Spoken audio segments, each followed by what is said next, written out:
What's up, everybody? It's your man, Culture Freedom, hip hop's top chef and one of the co-founders of the legendary hip hop group Poor Righteous Teachers. And you're watching Side B TV with my man, Phil Jackson. Y'all already know what time it is.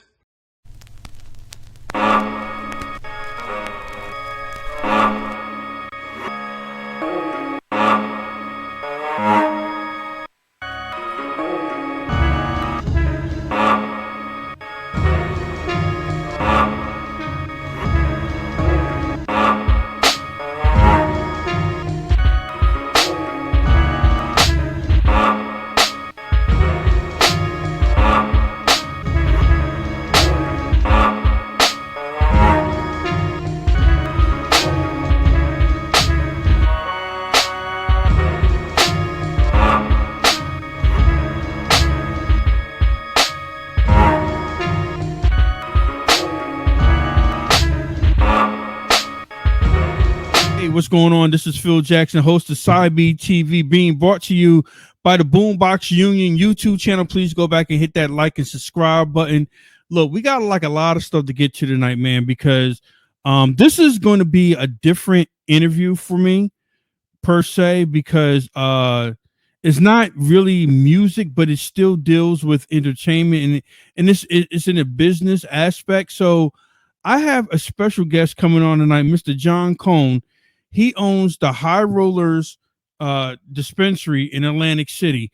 And, you know, he's going to just give us the ins and outs of the cannabis industry, how much has progressed over the years, and, you know, what you need to do and what he's done to become successful in this industry, because this industry just really took off, especially in the state of New Jersey. So what we're going to do, we're going to play a video and we're going to come back with Mr. Jon Cohn, owner of High Rollers Dispensary in Atlantic City. So stay tuned.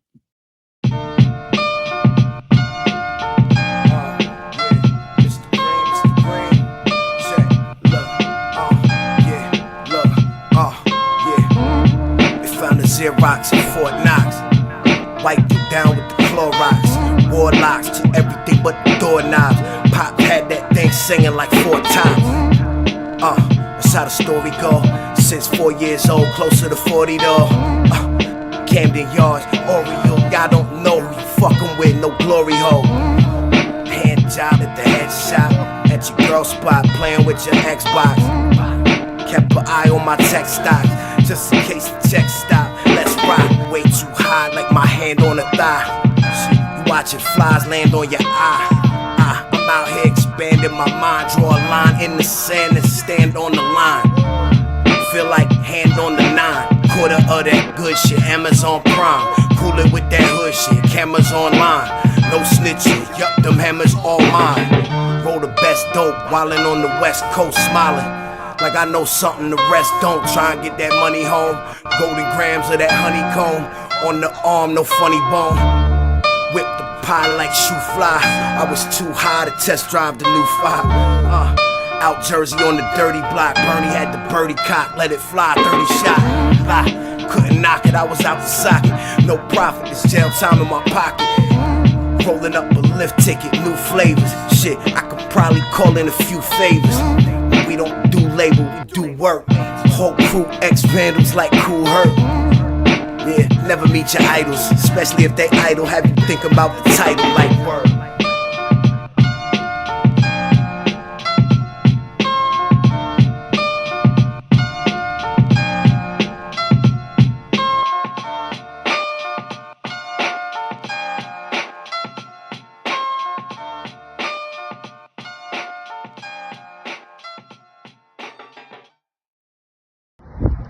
What up, y'all? It's your boy Del P.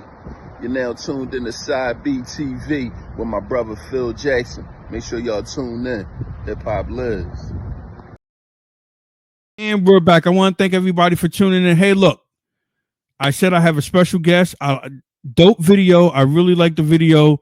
If you have any more videos, please send them to boomboxunion90@gmail.com.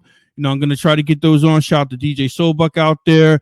You know, we still have the Boombox Union channel. We have a lot of interviews lined up. So just stay tuned in. You know, Side B TV is under the umbrella of the Boombox Union, because what we're trying to do is we're just trying to give good content and informative content. And so, with that being said, I have a friend of mine that he's in the cannabis industry and it's really taking off, and he's down there in Atlantic City. I have Mr. Jon Cohn that he's going to join us. So, how you doing, John? I'm doing well, Phil. Thanks for having me. Hey, look, man. Look, we had a long discussion during the summertime, and you opened my eyes, because like I was one of those guys that's like, oh well, the cannabis industry, not saying that it's easy to get into, but like you were just telling me like all the ins and outs of it. So my first question to you is, how did you become a part of the industry itself? That's a good question. So I've been a consumer for almost 38 years now. Okay. And, when I started back when I was 15, it obviously was not legal in any of the states of the United States. But, I guess people don't necessarily often realize that consumers often use, even adult use consumers use for self-medication. Right. So for me, I was ultimately using for anxiety and depression, and it really helped me. So I spent a lot of time over in the Netherlands in the late 90s and early 2000s working for Rabobank, a division of Rabobank. And I was over there 14 times in 1 year, actually. It really opened my eyes to the differences in cannabis, where there's 30,000 different strains probably today, and they all do something different. And what really intrigued me was the fact that I was diagnosed with diabetes while I was over there, and metformin had stopped working, which is a pretty standard treatment, to the point I was going to have to go on insulin. And I remembered that some strains that I had tried over there really helped me with energy, helped with reduction of appetite, whereas many strains, they cause Ben and Jerry's syndrome, right? You get the munchies and what have you. So that's what really opened my eyes to the fact that there's a lot of therapeutic and medical benefit behind cannabis. So I watched it very closely from when it was legalized in California in '96. Frankly, all of the users were saying, it's an excuse for adult use, even though it's under a medical program. And there's probably some truth to that. But as it really went from west to east in terms of the East Coast states adopting it, the medical programs got much more medical and really more scientific. So we watched it closely. I watched it closely. And once it became on the ballot in Pennsylvania, I really watched it closely. I live outside of Philadelphia as primary residence, and watched it come into the state. I always thought PA would be like the 48th state to legalize, not the 24th, which they were. And we jumped on the program and attended a couple seminars, learned about the application process, which was really rigorous in PA. PA was limited to 25 grower processors, which is one license type. And they had 50 dispensary licenses, which allows each license to have 3 stores. So essentially, state of 12.8 million people only had 25 growers and only 150 stores. So it was very competitive. We applied in the first round. I was an IT and a management consultant for 24 years. So writing proposals and responses to RFPs was not new to me, but certainly writing a merit-based application for a state that didn't allow access to the Department of Health, that's the governing body. You really couldn't ask questions, I guess is where I'm going. Okay. So I sat down with another 2, really my friends, and forged through the application. Scored very well, but not well enough to get one of the 12 that was awarded. So what they did was they split the awards they split the process into 2. 12 were awarded in 2017, and then another 13 awarded in 2018. So we scored well, but most of the winners in PA in the first round were all operators from other states, people who have done it before, run larger facilities, and won these types of applications. We looked inward to figure out why we didn't win. We curtailed some of our I wouldn't say errors, but maybe strategic mistakes in sections we could have scored better. Okay. And then when round 2 came out, much quicker than we anticipated, we jumped on the applications again, and that time we were awarded in the Philadelphia region. Okay. In between that time, we had actually formulated some topicals out of cannabinoids. So some had THC and THCA, others were more predominant in CBD and CBG, some of the lesser known cannabinoids. So, once we didn't get the original license, we still thought we had a good business plan with the topicals. So we went into the hemp industry and became the largest hemp grower in Pennsylvania. And then we reformulated those topicals to be derived from hemp instead of marijuana. But we couldn't use THC or THCA because they were just a violation of the 2018 Farm Bill, at least the interpretation of the 2018 Farm Bill. But in any case, while we were having our hemp harvest in the fall, we were actually out in the fields, and that's when we learned we were awarded the PA application or the PA license. So that was kind of our first foray into it. That application took 8 weeks, about 120 hours a week of of each of our times. I mean, it was really insane. Barely got sleep. And the app turned out to be 1,294 pages. So it was a real serious effort. Now then again, PA only had 25 of them, and I know there were 495 applicants in the first round, with a good few hundred in the second round. So, excuse me. Yeah. The barriers to entry in the state were very, very high. You had to show, the application fee itself that was non-refundable was $30,000. The permit fee was $200,000, and you had to send them both in with the application. If you didn't win, they would refund the permit fee. So again, it's not something just anybody walking on the street could necessarily do. You'd have to round up the capital and raise it. One of the scored sections was also a capital plan, and you had to show that you had enough access to capital to build out the entire facility and be successful essentially. Mm-hmm. But we did it. One of my neighbors who I actually ran into 6 weeks into the 8-week process, thankfully he had 7 brothers and sisters, so it made a friends and family capital raise actually feasible to do. So we raised about $3.5 million in a matter of 2 weeks. Oh, got wow. the application in. A lot of us pledged our retirement accounts for the rest of the capital requirements that were needed, submitted. Thankfully, we were awarded. And then, we thought winning the app was going to be the hardest part, since it really was challenging. But, building the business, building the facility, hiring the appropriate staff, and getting to the point of steady state truly was the hardest part. Oh, wow. Okay. So yeah, in PA, we built a 62,000 square foot cultivation and manufacturing facility. Then we actually went on, and PA had another program called a clinical registrant program, where you teamed up with a teaching medical school that was also affiliated with an acute care center. And there were about 8 of those. We went on, and we actually were fortunate enough to win one of those as well. So that really was the start of our enterprise and the start of our foray into the business. Okay, so basically, it's a very long process. Like basically, what, a year and a half, 2 years, like for the application, so they can look over everything, because apparently a lot of people have applied for these licenses, correct? Yeah, well, PA was a little shorter in terms of the review. I want to say it was 3 months to review. Okay. And then once they approve, you only had 6 months to get operational, which was really, really challenging. Okay. And we took it very seriously. We actually did get operational in 6 months. Now, in order to do it, we built a 62,000 square foot shell, but we only fit out a very small area of the building. And we actually had to bring a grow pod in and put it in the loading dock as, to check the box to say, yeah, we're ready to go, while construction was still going on in the background. I think the whole facility took about 11 months to actually build and fit out. Okay. But, when you grow cannabis, you don't need your dry room the day you plant your seeds, because it's 3 months from the time, you start growing to the time to harvest, another few weeks. So you can stagger and stage. Jersey's a little different. It's a lot different, actually. Jersey doesn't have a license limit at the state level.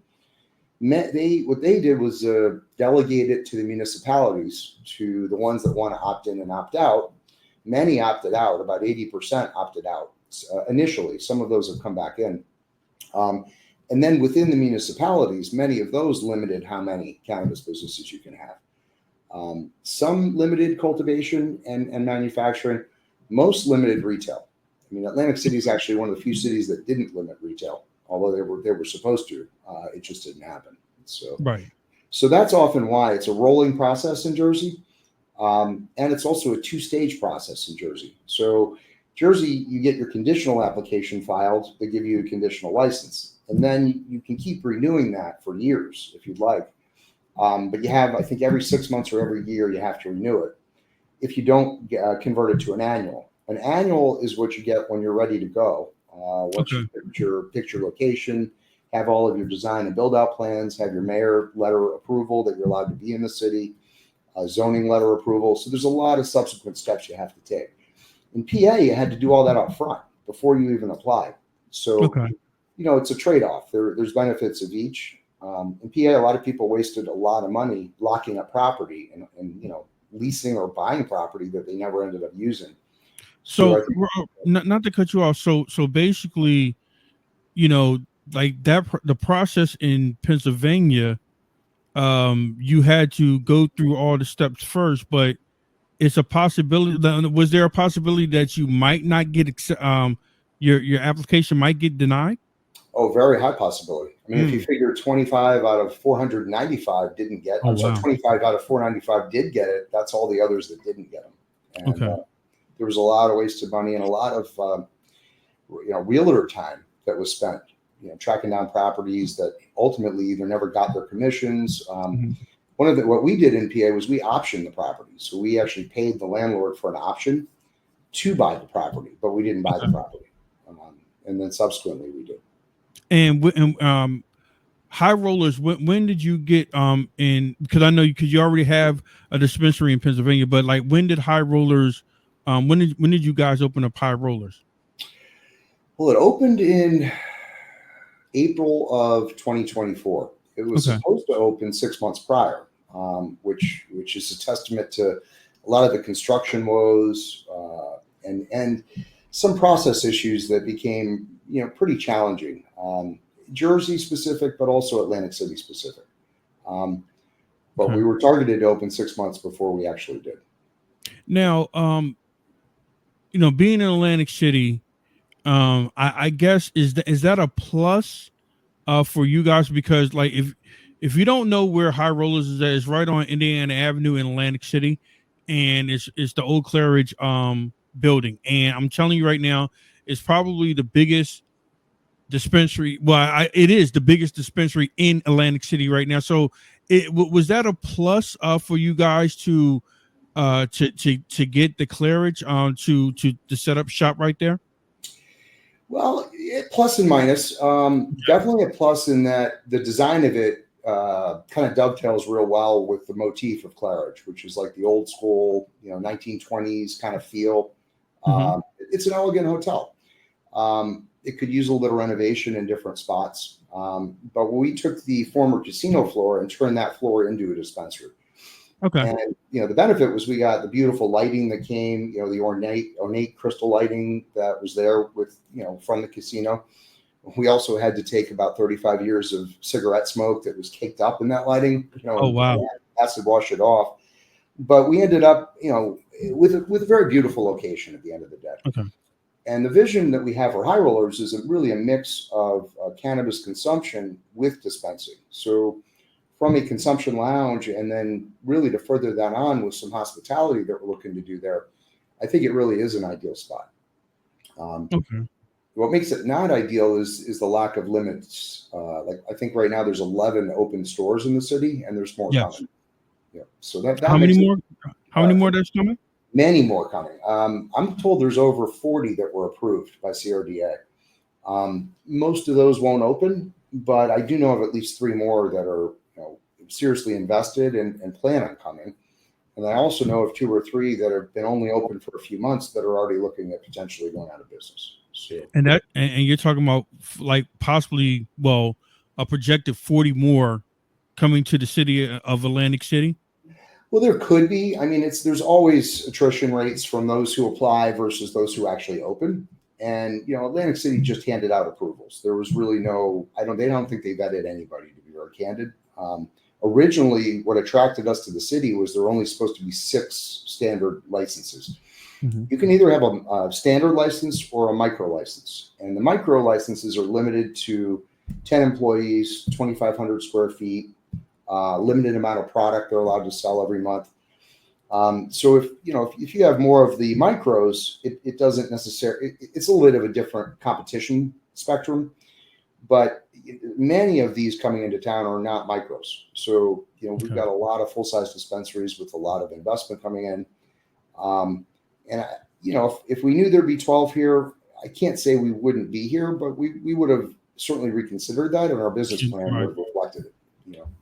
Now, break down the cannabis industry, because I just want to get I did some research, but it's like a multi-billion-dollar industry, and it's continued to keep growing. And I did read somewhere that it's almost larger, or just about as large as the pharmaceutical company. So, like, with that being said, was it something, and cannabis was legalized? Well, technically, it was legalized in 2012, I believe.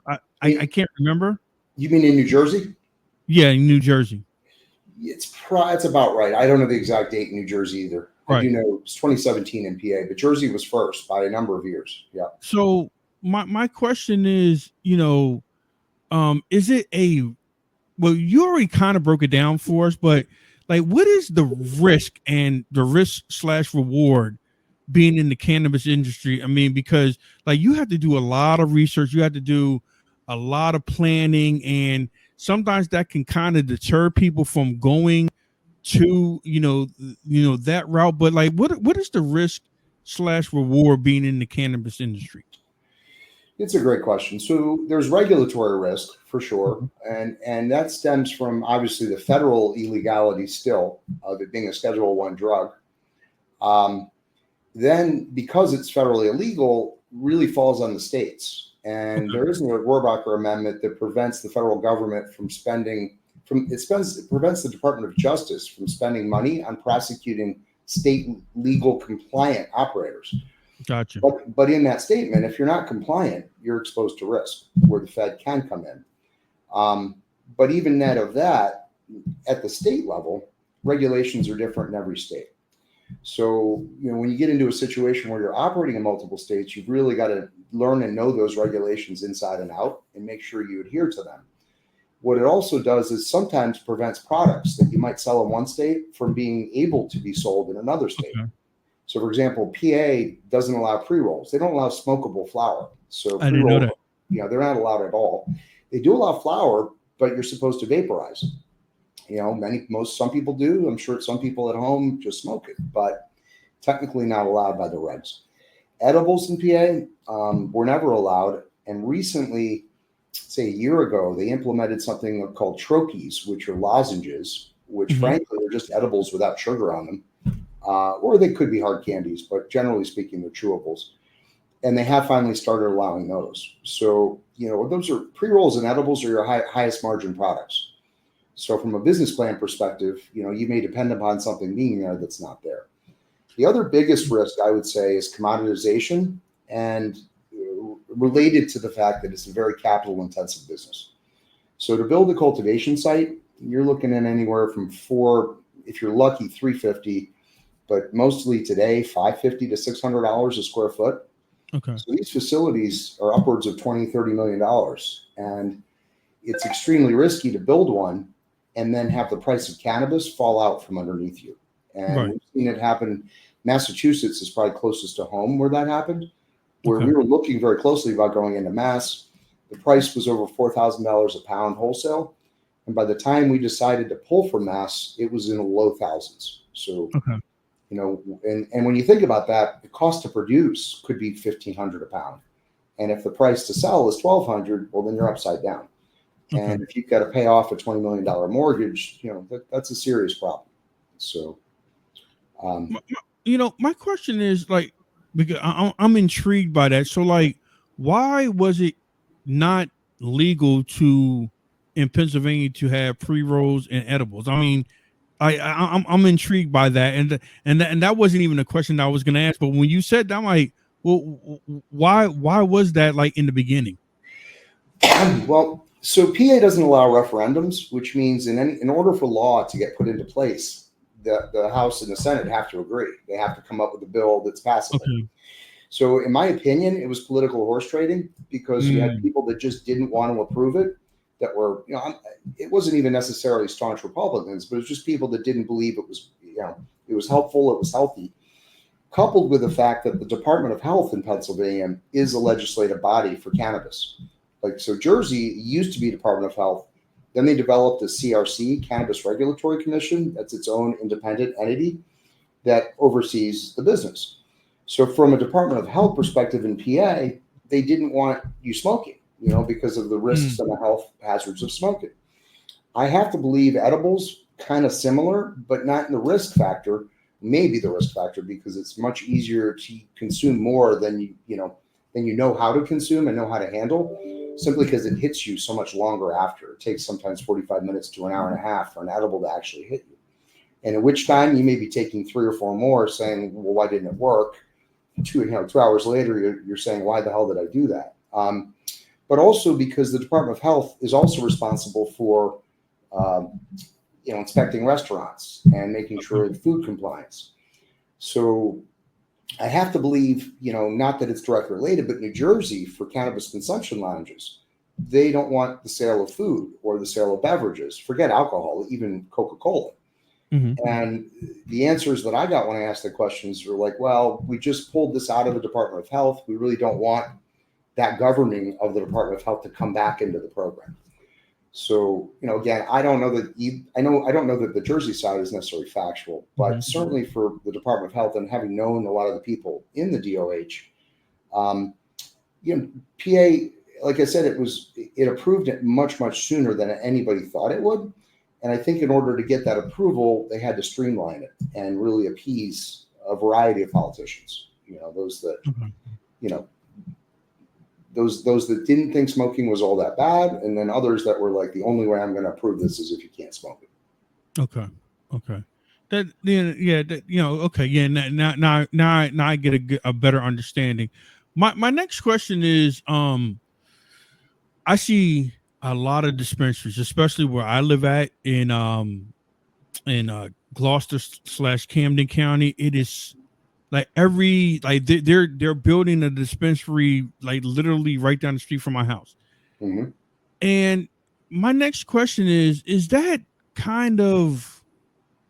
fair competition, because of the fact that you can go 5 miles down the road and then there's a dispensary, then there's another dispensary, then there's another. So being in that industry, like is that all fair in game? I mean, because I feel as though sometimes I feel as though that is like too much.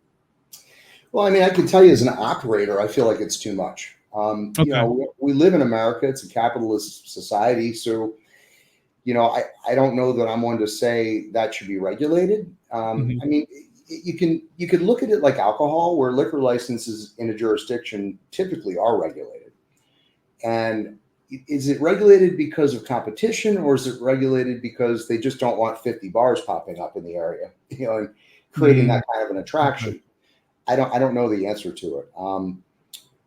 I do think to some degree, it's a question of like a chamber of commerce advocating it. And, the jurisdictions, municipalities, they want tax revenue.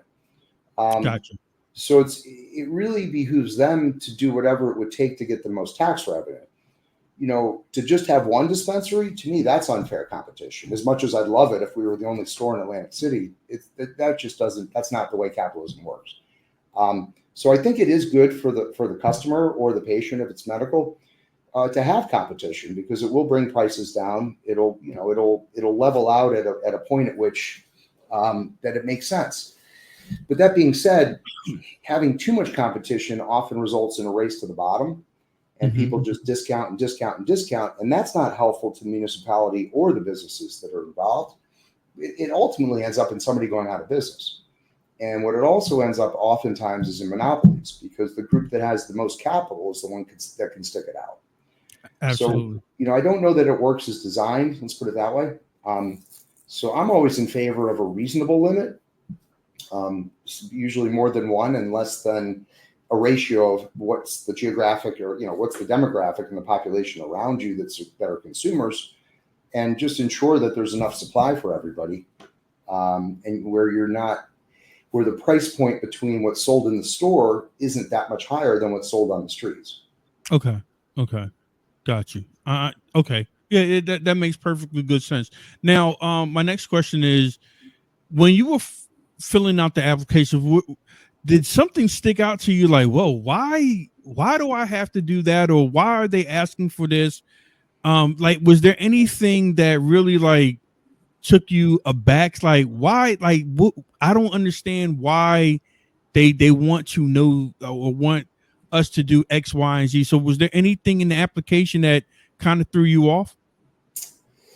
That's a tough question. I mean, yeah, I'm sure there was. Yeah, I'd say in Jersey's, one of the more challenging things was their definitions for certain things. Mm-hmm.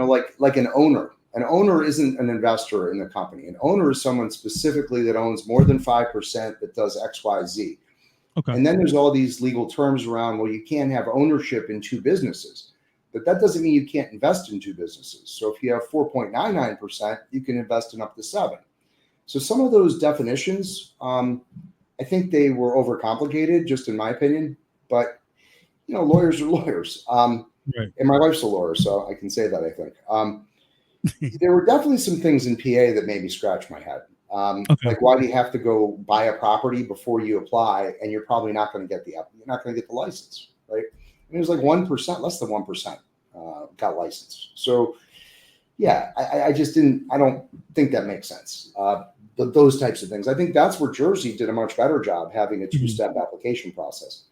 But I'll tell you another thing, like, not so much the application, but some of the regulations and some of the regulatory processes don't make sense to me, where we have a dispensary, they have the lounge regulations. They were released, the final regs were released last year, and the new applications were supposed to be out in February.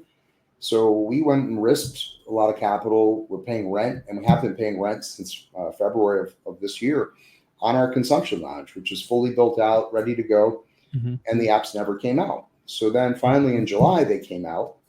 We submitted them, and I got rejected on that application. And it said, really? They said you submitted too early. And I said, well, the apps are out. How could I submit too early? So I just went and resubmitted again. I thought they meant a day early, or, who knew? So then I got a nasty gram from them saying, if you do this again, you're going to get disqualified. And I was like, again, why? I said, well, finally got a word. And the nice part about New Jersey CRC is you can actually reach out to them and they will respond to you, which is unlike some of the other states. And the response I got was, well, we did approve the applications, but we didn't approve the approval process for the applications.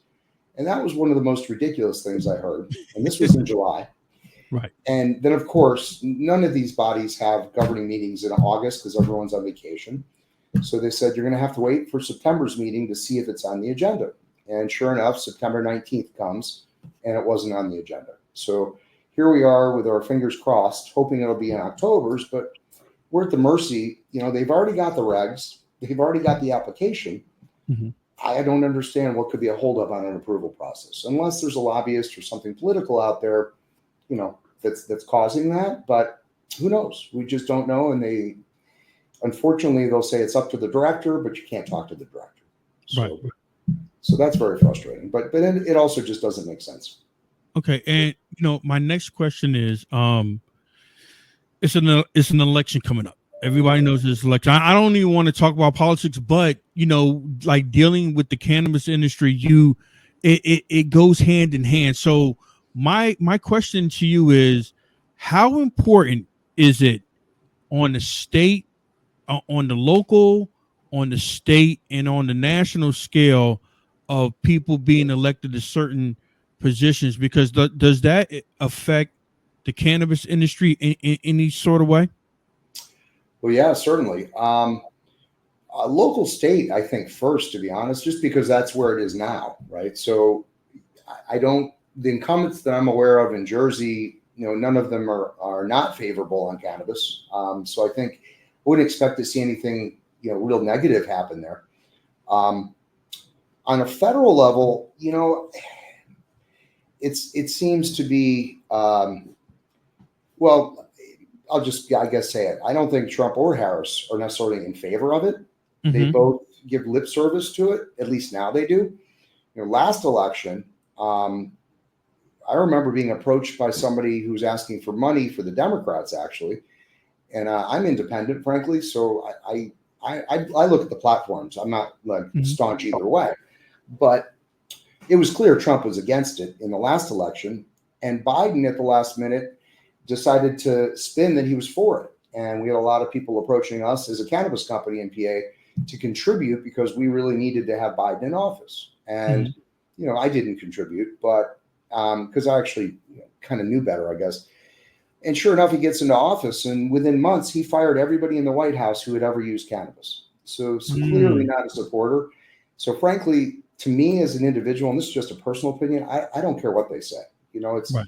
It takes more than any one person. Now, to your question about any key people, yeah. I mean, I think, who runs the FDA, who runs the DEA, I think those decisions are probably more important. But then again, where did they get their influence from? So, as we know in the American government, the one benefit is that there's a lot of balance typically, so not one person has too much power or control. That also creates gridlock. So, I don't know who those people are necessarily that we'd like to see, and then the question comes up, is rescheduling a good thing? And, I don't know either, because honestly, Schedule 3 could be a double-edged sword. It could actually get pharma into the business and get the regular dispensary operators out of the business. And I don't think that's what it was designed to do. But then again, that may be the horse trade that happened to get pharma to stop lobbying against rescheduling and the government to say, okay, we'll do it. I know to an operator like me, access to funds and 280E tax are one of the biggest challenges we have. And it's another risk when you asked about risks of getting in the business. A dispensary, a normal convenience store can write off their rent, their lights, their labor, and then they pay tax on net at the end. So, all of those expenses, you make $100,000, you pay all out in labor or whatever. Let's say you have $10,000 left profit, you only pay tax on that $10,000. Okay. The dispensary can't write off any of that. So what a dispensary can only write off, which makes very little sense, is the cost of the illegal product they're buying. So if you make $100,000 in revenue, you buy $50,000 of product, that's what you pay tax on, is the remaining $50,000. Then you pay your lights, your labor, and everything else. So if your tax rate's 28%, you're paying $14,000 in tax. You better hope. Now in that model, I had made 10 grand before. After I pay tax on gross, I lose $4,000 actually out of pocket. So, that's really the key thing that the operators hope will change with a rescheduling to Schedule 3, but there's no guarantee that it will. Okay. So the government, regulatory risk again is one of the biggest challenges that we have. So my next question is, because you're prominent, especially in New Jersey, with dispensaries. Do they come to you or to others that that are big and that have a lot of influence, like meaning that you make a lot of profit and you're very well versed in it? Like, do lawmakers come to you guys and say, hey, before they might, or do you have a governing body? Because I would assume like an operator would be on the governing body, because he knows more about it. So like, do they have a governing body of operators? Not so Jersey, not that I'm aware of yet. There are national organizations that then have some limited influence, I think, in the regulatory aspects of Jersey. In PA, there was a group called PCC, Pennsylvania Cannabis Consortium, and that was open to any dispensary and cultivation operator. You could join it as a membership organization. and they funded PACs and lobbyists to go in and represent them. And occasionally we would have, we would get to present in front of certain, lawmaking bodies. And other times they would come to our meetings and ask questions.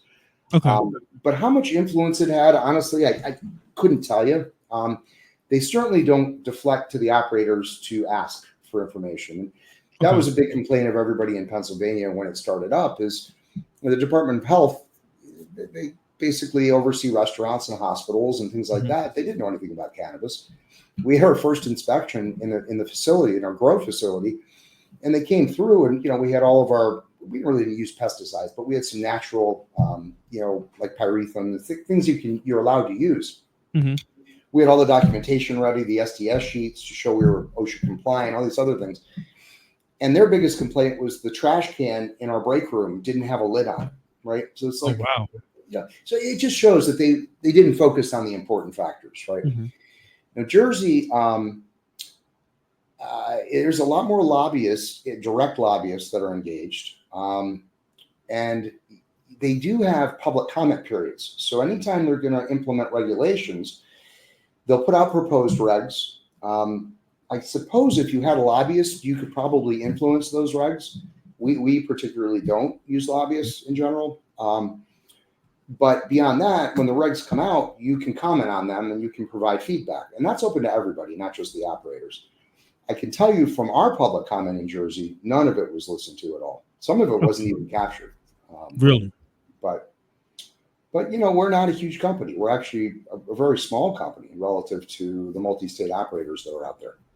Okay. So I want to try to get something straight, because in order to operate like in certain states or just in any state, do you have to have a growing facility also? No. Well, it depends. In Florida, yes. So Florida, you have to be vertical. So and there's no wholesale market. So Trulieve is the biggest operator in Florida, and they're well over 100 stores right now, dispensaries, and they can only buy product from themselves. They can't buy from other growers and processors. Most other states, I don't know if it's all of them, but I would say almost all, if not all, have a wholesale market. So at High Rollers, we currently only buy other people's products. Our grow facility came online. Her first harvest was 2 weeks ago. So we'll have product on our shelves from our store, from our grow, roughly mid-November. Packaged, tested, cured, what have you. And then, going forward, we'll probably have 15% of the product in the store will be our product. The rest will be other vendors' products. Likewise, our grow can sell to an infinite number of stores as long as they're in the state of New Jersey. You can't cross state lines at all. Oh, so, and that was my next question. So, like, that's what I was just about to ask. Like, can you buy product from, let's just say, Ohio, but you can't do that, correct? Not legally, no. Okay. Some states do allow you to buy hemp-derived cannabinoids from other states. Most states don't as well. Like PA, you can buy hemp-derived cannabinoids to use on the marijuana side, but they have to be from PA licensed hemp facilities. And as we were just looking at the Delaware regulations, same thing. You could buy hemp-derived products, but they have to be from Delaware licensees, not other states. Okay. My next question is, you being an operator in Pennsylvania and New Jersey, is it legal or is it feasible for operators to go to other states to, like, can operators do that? Can go to like let's just say if you want to go to Massachusetts, or if you wanted to go to, I don't know, Maine or somewhere like that. Like, is that possible? It is possible. Yeah. I mean, so, and just to clarify, Verano actually acquired our assets in Pennsylvania, at least the operating assets. We do clinical research in PA still, and we have a partnership with Drexel University. So we're still very active with that. But they came in and acquired our assets in PA, and they were out of Chicago. So the reason they did was because there were no licenses left. They couldn't apply for one themselves. They had to buy somebody who was already there. And that's what they did. But in other cases, you could, like Jersey is still accepting applications. So you could come in from anywhere in the country, anywhere in the world, and apply and receive a license and then go ahead. And, like to your point earlier, it takes years often to get up and running. Not necessarily that long for a dispensary. They're a lot simpler to open. But for a sizable cultivation facility, it can easily take, a year plus, if not 2+ to get it done. Now, because people are saying, well, Phil, why are you interviewing, because, I deal with radio, I deal with artists, I deal with entertainment. But to be honest, like this goes hand in hand. And actually, I reached out to you for the radio station down in Atlantic City, 98.5 Splash FM. And, I'm part of that station now. And, I was reaching out for you, to possibly sponsor or advertise on our station. So, tell my audience, because I was so intrigued by this, like the rules and regulations about advertising, because it strikes me it's almost like on the same level as like liquor stores. Almost. I mean, not I'm not comparing it, but it's because like I was like, wait a minute, they're they don't advertise liquor stores. So like tell my audience about like the advertisement side of the cannabis industry, because you made a good point to me maybe like a few months ago about billboards. And because I do work for New Jersey Transit, and when I'm over in Philadelphia I do see billboards, but I don't see them in New Jersey. So can you explain to my audience about that?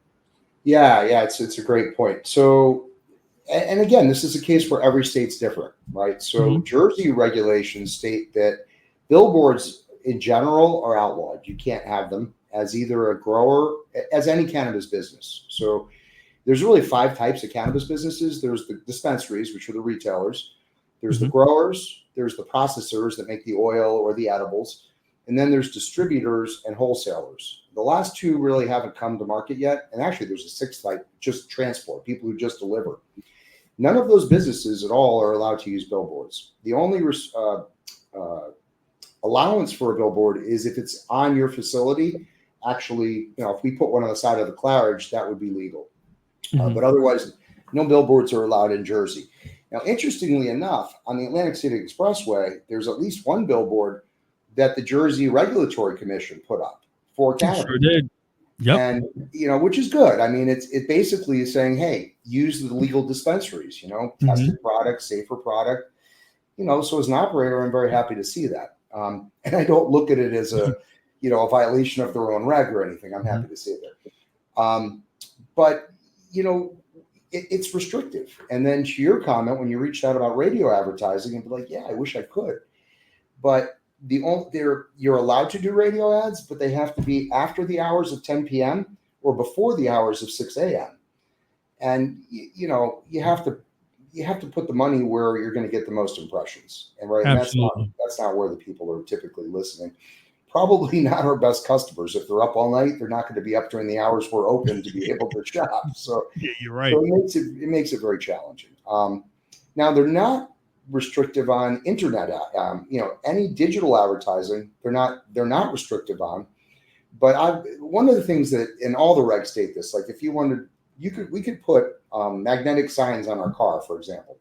Not your delivery vehicle, that has to be incognito. But you could put signs on your car, but you have to prove to the CRC that at least, I think it's 70.8 or 71.8% of the people that see that ad are over 21. So, in a city like Atlantic City, that's no problem. I mean, the demographic's over 80%.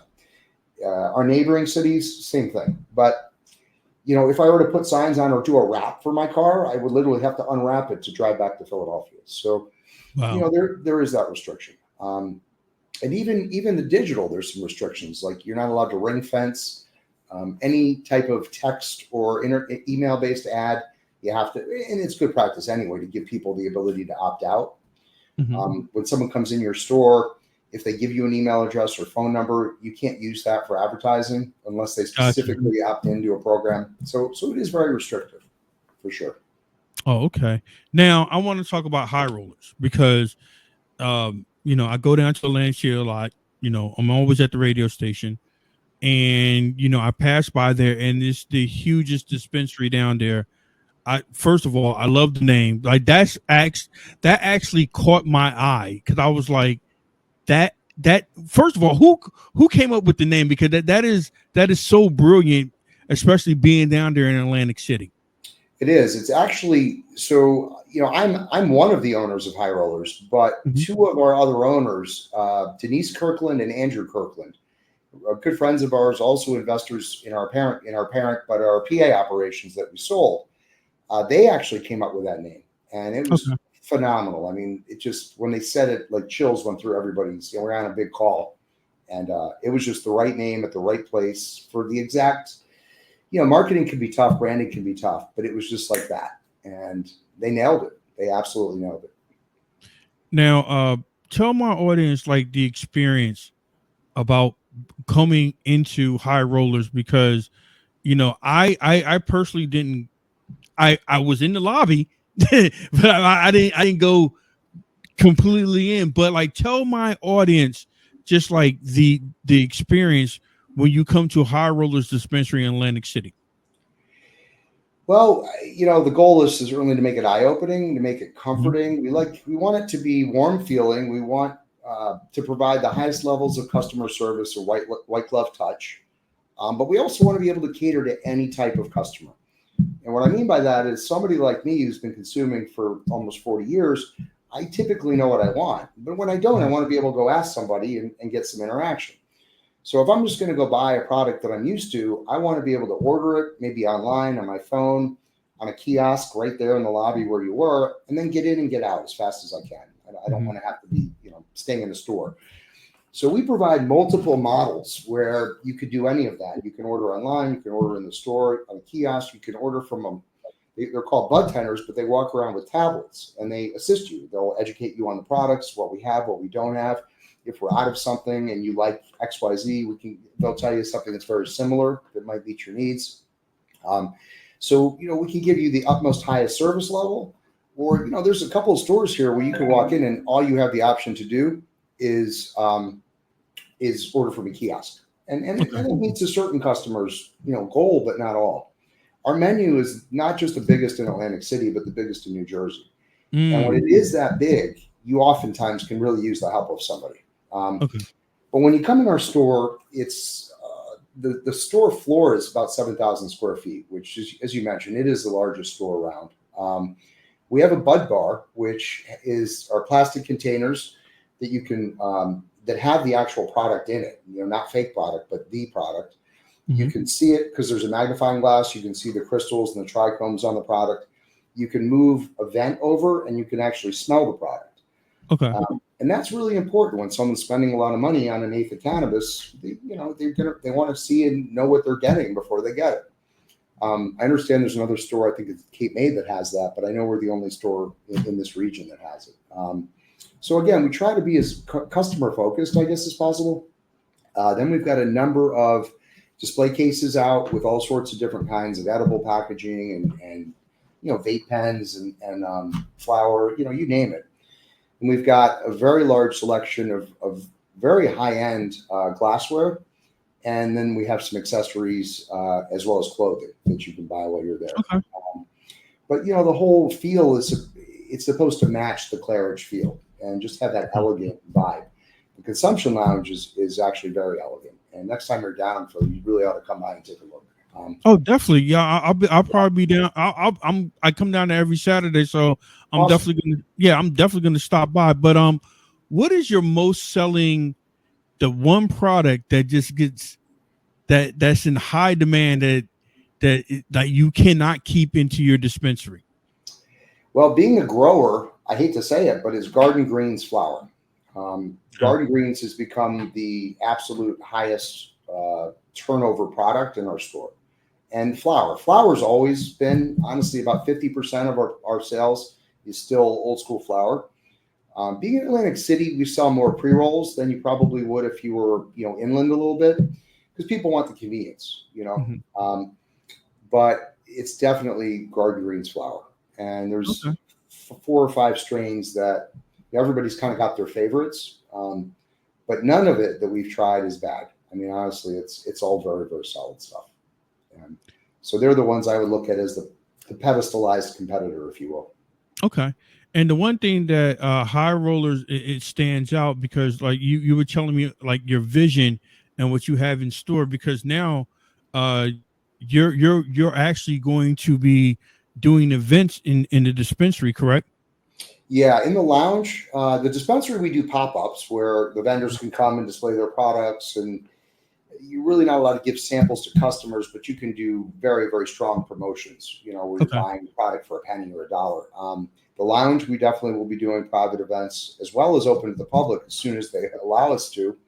Um, and then in various other spots of the Claridge, for example, they're interested in working with us to define cannabis friendly hotel rooms and actually make portions of the place a cannabis friendly hotel.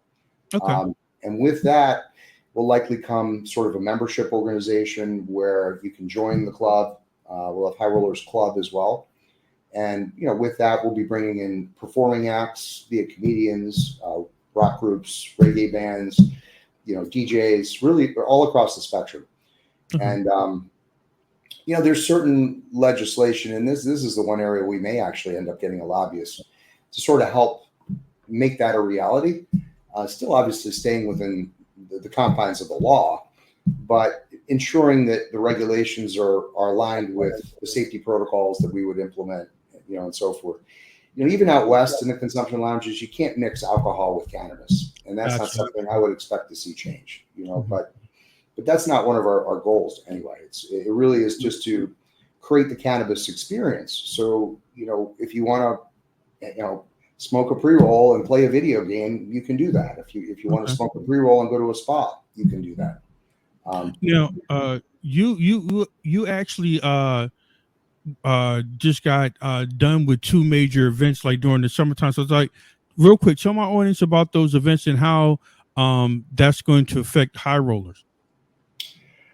Well, they were kind of test the waters events to kind of see, first off, on a monetization perspective, and mind you, both events cost us money. They didn't generate any revenue, but we wanted to see what kind of draw. We were working with Makeda Marley in one of the events, Bob Chunga's daughter, see what kind of draw we would get if we had her as a house DJ. Okay. And we lived and learned. We found some benefits. We found some issues with sound equipment, some other things we had to get worked out in the Claridge. In terms of, it's an old building, right? So had Right. some infrastructure challenges. But it actually led us to discovery of their theater on the third floor. And the theater was originally designed as a smoking theater. So it's got full smoke. I don't want to say it doesn't have smoke eaters, but it has outside air exchange and very high CFMs to be able to exchange that air. Now, Jersey has an Indoor Clean Air Act, so you can't just open it up for smoking. But there are other ways that you could potentially do that. It is adjacent to our lounge, and there's no Right. limit to the size of a lounge. So the business plan really is to extend our lounge up to that floor so we can have seating for 600 people, and we can have comedy club shows where you're allowed to consume. Our lounge currently holds 100 people. So we've actually been doing some things to kind of test that from the private membership side of things as well. And we had an after hours party one night, and it was very successful. Again, they're not events we can charge for. We don't, the building has a liquor license, but we specifically for our space don't. And, we that's a line we can't cross anyway. But there's so much available space in the Claridge, and it's, unused available space. The owners of the hotel are really partnering with us to figure out best uses for it and how we can both, move our concepts forward from a cannabis consumption and hospitality perspective to equating for them to basically heads and beds. I mean, that's ultimately what the hotel management's looking for. Okay. And my last question, because I know you're a busy person, but what is the goal? Like, what is the end goal for High Rollers? What is your vision for High Rollers in Atlantic City? Really to meld hospitality and cannabis in any and every way that's legally possible that makes sense to our customers. Actually, if you go to highrollersdispensary.com and you go to the last tab on the right, you have to go there and how to see what the tab's called, but it will pop up a survey for you and actually ask, would you be interested in a cannabis friendly lounge? Would you be interested in, mixing cannabis and alcohol, just to gauge, not saying that we'd ever do it, but just to gauge what the customers really want to do, to give us some better vision and direction on where to take things, on the ground floor level. Actually, just when you log into the site, the first you get a pop-up that says "Take our survey." Okay. Yep. I did see that. And so, live music, comedy, magic, thrill shows. One of the things we were even considering was showing older movies in the theater. That, have old movie night on Thursdays, and that's something that can fly. But again, we've already invested an awful lot of money in the Claridge, and we're not owners of the hotel. So we need to ensure that before we make more investment, that it's a business case that makes sense. And, absolutely. So ultimately, that's the goal. Out west, they have a number of small cannabis hotels. Claridge has 504 rooms. So it would be, not that we'll turn the whole thing into that necessarily, but then again, the vision, if the sky's the limit, that would be it, is to turn the whole hotel into a cannabis consumption hotel and then maybe replicate that in other cities. Okay. Give out all the information for High Rollers and even for your dispensary in Pennsylvania. So just run everything down for the audience out there. Sure. Well, right now, as I mentioned, we actually sold the operations in PA, but the Jersey dispensary is highrollersdispensary.com. And our brand for cultivation is Agrikind, AGRI-KIND.com. And those are the primaries. On the Agrikind site, you can also choose to enroll in some of our clinical trials. So we do have a compound without THC in it, actually, that is designed to work like Tamiflu for the flu, but it works. It's designed to work on COVID and RSV.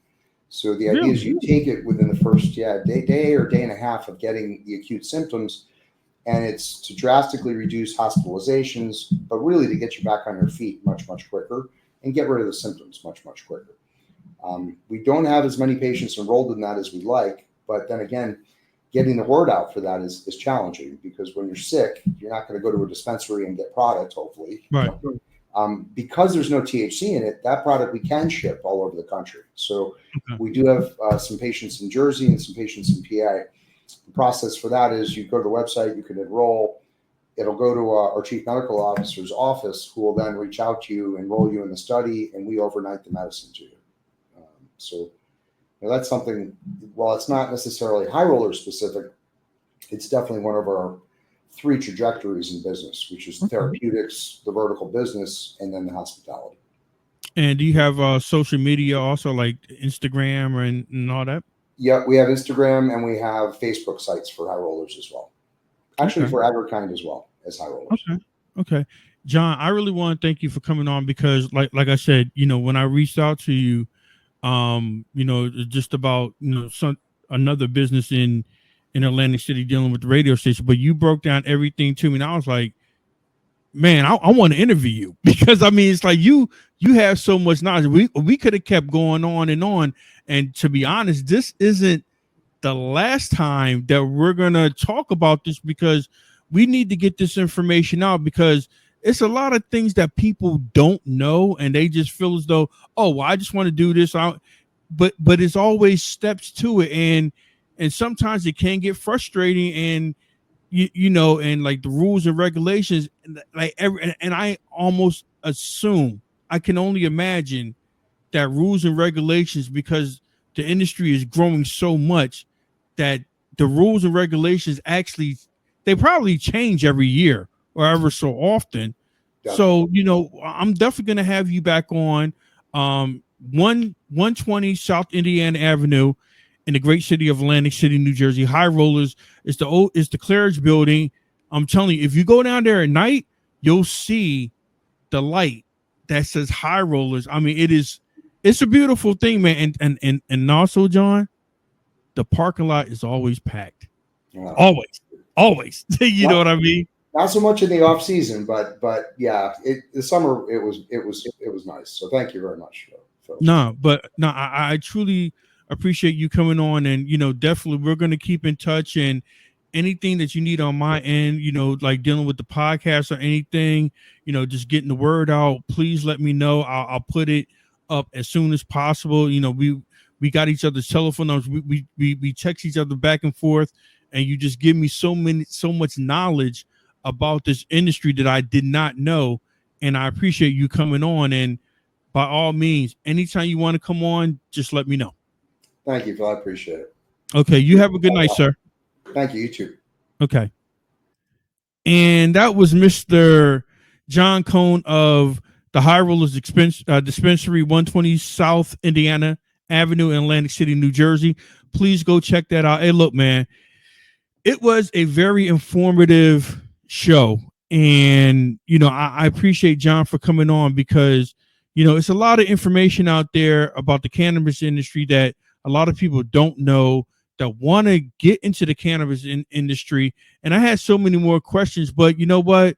You know, like this is going to be a part series, you know, like, and we're going to bring John on period just to talk about, you know, the updates on not just his dispensary, but just the cannabis industry in a whole. So I want to thank everybody for tuning in. Hey, look, man, if you want to check me out Saturdays under the boardwalk, 98.5 slash 98.5 Splash FM, 10 p.m. to 11 p.m. I play underground hip hop, and on Sundays I'm on WPRB 103.3 FM Side B radio, and I play underground and classic independent hip hop every single Sunday, 11 p.m. to 1 a.m. Hey, look, man, it's a radio weekend for me. It's a hip hop weekend. And, you know, I just want to give like the best content out there. And Mr. Jon Cohn from the High Rollers Dispensary, 120 South South Indiana Avenue in Atlantic City. That was a great leeway of what is in store to come in the near future. So I want to thank everybody for tuning in, and I will talk to you guys later on. Peace.